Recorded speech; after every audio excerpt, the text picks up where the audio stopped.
안녕하세요. 놀라운 논란의 미스터 논란입니다. 손흥민 선수가 활약 중인 토트넘 소식입니다.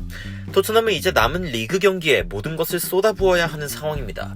알데바요르트는 SNS에서 이번 맨시티와의 카라바오컵 결승전에 진 것에 대해서 분명 엄청난 실망감이 드는 상황이지만 우리는 앞으로 우리가 가질 야망에 이러한 실망감을 연료로 활용해야 한다 라며 이 거듭된 절망 속에서도 발전의 의지를 드러내는 모습을 보여주었습니다. 이번 결승전에서 좋은 활약을 보여준 수비진은 세트피스에서 안타까운 실점을 했고 미드필더진이 거의 쓸모없었던 토트넘은 공격진을 고립 상황에 놓아버리고 말았습니다. 스카이스포츠에서 전문가로 나온 제이미 캐러건은 토트넘의 맨시티전 패배가 감독의 문제가 전혀 아니었다면서 감독은 모든 방식을 시도했지만 선수들이 용기가 없었다면서 메이슨의 문제가 아니라고 평했습니다. 그러면서 토트넘의 미드필더진이 얼마나 비겁했는지 맹비난을 퍼부었는데 무슨 내용인지 바로 들어가 보시죠. 스카이스포츠에서 제이미 캐러건은 전문가로서 토트넘에 대해서 상당히 노골적으로 비판하면서 7분이 넘는 시간 동안 토트넘의 문제가 무엇인지에 대해서 열변을 토하며 많은 축구팬들의 공감을 받았습니다. 제이미 캐러건은 이번 경기의 패배는 메이슨과 아무런 관련이 없다면서 선수들이 용기를 보여주지 않은 것이 가장 큰 문제라고 지적했습니다. 캐러건은 토트넘이 그냥 토트넘했다라고 평론하는 것은 이 평론가들이 상당히 게으른 평론을 하는 것이라며 토트넘이 좋은 모습을 보여준 적도 상당히 많았다는 것을 지적했습니다. 진짜 문제는 따로 있다는 것인데요. 토트넘이 결승에 오른 최근 4번의 경기 중에 토트넘은 골을 하나도 못 넣었는데 그런 이유가 분명히 있다면서 맨시티전에 토트넘이 보여준 장면을 분석했습니다. 토트넘이 초반에 긴 골킥을 하다가 초반 5분이 지난 뒤에 짧게 공을 줍니다. 그리고 센터백은 수비 2선에 있던 윙크스에게 공을 전개하는데 윙크스는 앞에 공간이 있어도 앞으로 나아가지 못하고 뒤로 공을 줍니다. 다시 공을 잡은 수비진은 공을 전개할 수 있는 곳을 살펴봅니다. 제이미 캐러건은 호이비에르 역시 상대 공격수의 뒤쪽에 숨어있는 모습이라며 공을 보고 있는 듯 보이지만 공을 적극적으로 찾지 않는 비겁함이라고 평했습니다. 윙크스, 호이비에르 모두 상대 공격수 뒤에 공을 받기 어려운 위치에 있으면서 공을 받기 위한 움직임을 보여주지 않았고 수비는 결국 롱볼로 전개를 할 수밖에 없었습니다. 캐러건은 중앙수비수 출신으로서 자신이 토트넘의 중앙수비수가 불쌍하다며 토트넘의 중앙 수비수들에게 격하게 공감하는 모습을 보였습니다. 캐러건은 토트넘이 수비하는 모습을 보면 감독이 확실한 작전이 있었다면서 4-3-3 진영을 가져온 이유가 바로 이 중간에 네모난 지역에 맨시티의 공격이 전개되는 것을 최대한 막기 위함이라며 분명히 감독의 의도가 있었다고 평가했습니다. 그런데 토트넘은 지속적으로 1대1 상황에서 돌파를 허용하는 장면이 나왔고 특히 측면에서 오리에는 아예 자신의 1대1 상황에서 상대를 놓아버리면서 맨시티의 골에 가까운 기회로 이어지는 모습을 보여주었습니다.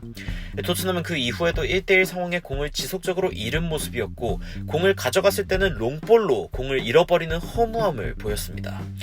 캐러건은 레길론 역시 최악이었다며 자신이 꽤 상대의 각도를 좁혔다고 착각하지만 상대는 자유로운 상황이라며 레길론 역시 비겁한 겁쟁이라고 평가했습니다. 이처럼 토트넘의 미드필더들이 전투적으로 싸우지 않았기 때문에 토트넘은 평소보다 훨씬 많은 롱볼을 활용하는 모습이었는데 프리미어리그 평균적으로 맨시티는 롱패스를 가장 사용하지 않는 6.6%의 수치를 나타내고 있는 가운데 토트넘은 리그 평균 11.2%였습니다.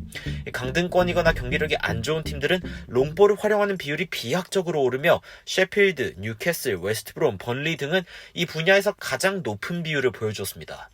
그런데 토트넘이 맨시티를 상대할 때 이 강등권에 가까운 팀들처럼 롱볼을 활용하며 그야말로 강등권 팀과 다름없는 방식으로 축구를 했다는 것이 캐러거의 평가인데요. 이 부분은 결국 손흥민이 왜 고생했는지와 얽혀있는 부분이기도 합니다. 바로 들어가 보시죠. 토트넘이 자신의 진영에서 용기 없는 백패스를 돌리는 장면을 보고서 손흥민 선수 역시 공격진에서 지속적인 백패스밖에 안 했다며 많은 팬들이 비판을 할 수도 있지만 손흥민은 분명 억울할 수밖에 없습니다. 손흥민 선수 역시 자신의 장점이 타이밍 좋은 침투와 정확한 슈팅이라는 것을 누구보다도 잘 알고 있는 선수이지만 맨시티전에서는 이를 활용하지 못했기 때문입니다. 토트넘의 많은 롱볼 전개에서 타겟이 된 건 역시 케인과 손흥민이었습니다. 그 중에서도 손흥민 선수는 최전방에서 롱볼을 잡는 장면이 상당히 많이 나왔습니다. 그런데 맨시티는 손흥민이 롱볼을 잡을 때 무리해서 손흥민에게 오는 공을 끊으려는 시도를 섣불리 하지 않는 모습이었으며 오히려 손흥민의 앞을 막는 데 주력했습니다. 손흥민 선수는 수비진의 압박을 버티며 최전방에서 공을 받는 역할을 하고 이 공을 공격진으로 들어오는 다른 선수들에게 넘겨줄 수밖에 없었습니다. 손흥민은 침투를 하기 위해서 수비 뒤쪽으로 넘어오는 롱볼이나 미드필더진에서의 침투 패스가 필요했지만 맨시티는 그 어느 것도 손흥민에게 올 수 없도록 확실한 조치를 한 상황이었습니다. 미드필더진은 비겁하게 말라 죽어가며 최전방으로의 공급이 불가능해졌고 수비진은 공격진에게 롱패스를 날렸지만 맨시티의 수비진은 침착하게 뒤로 빼며 펩 과르디올라를 상대로 역대 6골을 넣으며 9골에 제이미 바디 다음으로 많은 골을 넣은 손흥민 선수가 활용할 수 있는 공간이 최대한 없도록 리스크를 최소화했습니다. 결과적으로 손흥민 선수는 풋볼 런던에서 평점 4점이라는 최하점을 받았고 손흥민 선수는 최악의 활약을 했다며 눈물을 보여도 비판을 받았습니다.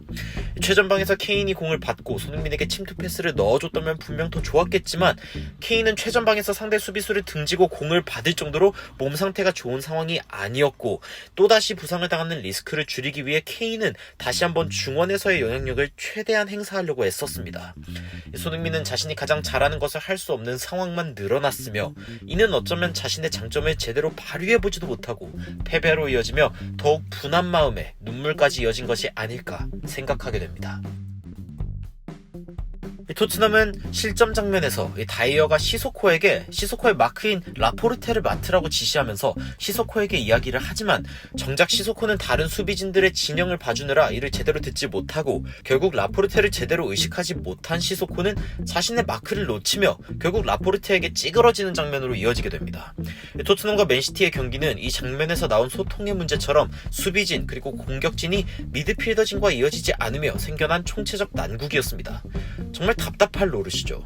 토트넘이 만약 이번 경기에서 느낀 실망감을 알데베르트의 말처럼 자신의 열망을 이루기 위한 연료로 활용을 하고 싶다면 미드필더진의 비겁함 그리고 소통이 안 되는 상황에 대해서 분명한 해결책이 필요한 상황이지만 갈 길이 멀어 보이는 토트넘입니다. 토트넘이 가장 원했던 나겔스만은 바이에른 뮌헨의 감독으로서 오피셜 발표가 났고 레스터의 브랜든 감독은 굳이 토트넘에 자신이 갈 이유가 없다면서 거절. 와중에 언론에서는 케인이 이번에 오는 감독에 대해 불만족할 경우에는 떠날 수도 있다는 기사까지 뜨면서 토트넘의 분위기는 더욱 뒤숭숭한 상황. 과연 토트넘은 남은 리그 가운데 분위기의 반전을 이뤄낼 수 있을까요? 라이언 메이슨 감독은 토트넘에게 다시 한번 용기를 내라 이야기하며 비겁한 토트넘의 미드필더진에게 상대와 맞붙는 모습을 요구할 수 있을까요?